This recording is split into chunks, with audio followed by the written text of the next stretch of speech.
Dice भाई मुझे भी डंडा दे। अच्छा जी, ये ले आपके लिए भी। इंस्पेक्टर साहब यही है वो बंदा जिसने पूरे मोहल्ले की नाक में दम करके रखा हुआ है, हमें तंग करके रखा हुआ है इसने। डैडी ये कौन है लोग? कुछ नहीं, आप अंदर जाओ। हाँ भाई, क्या मसला है तुम्हारा? क्यों तंग किया मैं इन लोगों को? इंस्पेक्टर साहब ये तो आप इनसे ही पूछें कि मैंने इनको क्या तंग किया हुआ है। हाँ जी बताइए, मैंने आपको क्या कहा है भाई? बताता हूँ मैं तुम्हें। इंस्पेक्टर साहब, एक तो ये पूरे मोहल्ले में बिद्दत फैला रही है, देखिए लाइटें लगाई हैं, झंडियां लगाई हुई हैं, और दूसरा ये हमारे खिलाफ शेर पड़ता है, इसको जरा पूछें। ये लाइटें और झंडियां तो ठीक है, और मौलवी कौन सा शेर पढ़ते हैं उनके खिलाफ? तुम क्या इंतशार फैलाया हुआ तुमने?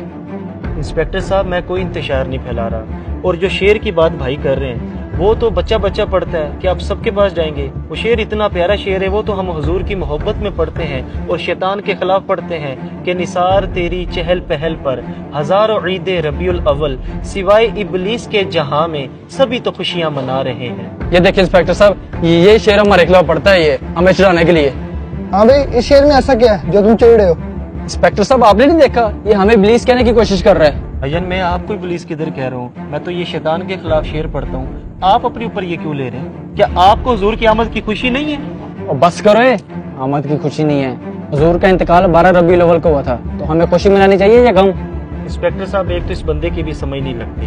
हमारे खानदान में जब कोई फोत हो जाता है, हम 10वां करवाएं या 40वां करवाएं, ये तब भी हमें तंग करता है कि इस्लाम में तो सोग 3 दिन का होता है, आप लोग ये 10वां 40वां क्यों करवा रहे हो? हालांकि हम ये 10वां 40वां सोग के लिए नहीं करते, हम तो मैयत के साले स्वाब के लिए करते हैं, लेकिन बकौल इन जनाब के कि आप लोग गम मना रहे हैं। अब इसी में सवाल करता हूँ कि जब हुजूर की बारी आई है तब इसे गम क्यों याद आ गया? हुजूर को तो दुनिया से पर्दा किए सदियां गुजर गई है, अब कौन सा गम मना रहे हो? अब तुम्हारा वो फतवा किधर गया?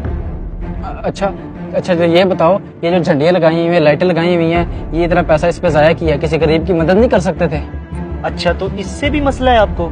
ये बताएं आपके पास मोबाइल कौन सा है? मेरे पास आईफोन 14 है। क्यों? देखिए इंस्पेक्टर साहब, 3.5 लाख वाला मोबाइल है इनके पास, 50,000 वाला भी तो आप मोबाइल ले सकते थे, बाकी पैसे किसी गरीब को दे देते, तब गरीब नहीं याद आया आपको? और दूसरा इंस्पेक्टर साहब, इसने अपने बेटे की शादी की है, 50 लाख रुपए इसने खर्चा किया है, कम पैसों में भी तो ये शादी कर सकता था, तब गरीब नहीं याद आई इसे? हालांकि हदीसे पाक में ये है कि बेहतरीन निकाह वो है जो कम खर्च पर हो, सिर्फ मिलाद पर ही इसे ये वसवसे आते हैं। और ये जो कह रहे हैं ना, ये फजूल खर्चियाँ किसी गरीब की मदद कर देते हैं, जब ये सलाब आता है ना तो लाखों रुपया हमने जमा करवाया। अल्हम्दुलिल्लाह हमें गरीबों का एहसास है, हम हुजूर का मिलाद भी मनाते हैं और गरीबों की मदद भी करते हैं। भाई मेरे, मुझे इसकी कोई बात नहीं गलत लगी। तुम लोग मोहल्लेदार हो, मिलजुल के रहा करो सारे। मेरे भाई ये नफरतें ख़त्म करो, आए मिलके गरीबों की भी मदद करते हैं और सरकार का मिलाद भी मनाते हैं। भाईजान, आपकी बातें मेरे दिल पे असर कर गई हैं, हमें बिल्कुल हुजूर की आमद की खुशी मनानी चाहिए, आए मिल के मनाते हैं। ये हुई ना बात, आए मिलके मिलाद मनाते हैं। कुरान पाक में अल्लाह पाक इरशाद फरमाता है, व अम्मा बिनिअमती रब्बिका फहद्दिस, अल्लाह की नेमत का खूब चर्चा करो। मुझे बताइए, क्या नबी पाक से बढ़कर भी हमारे पास कोई नेमत है? नहीं, हरगिज़ नहीं। इसलिए हमें चाहिए कि आपस के इख्तलाफात को ख़त्म करके हजूर की आमद की खुशी खुले दिल से मनानी चाहिए। अगर आपको हमारा ये मैसेज पसंद आया तो इसे ज़रूर बिल ज़रूर शेयर कीजिए और हमारे पेज को फॉलो करना मत भूलिए। शुक्रिया।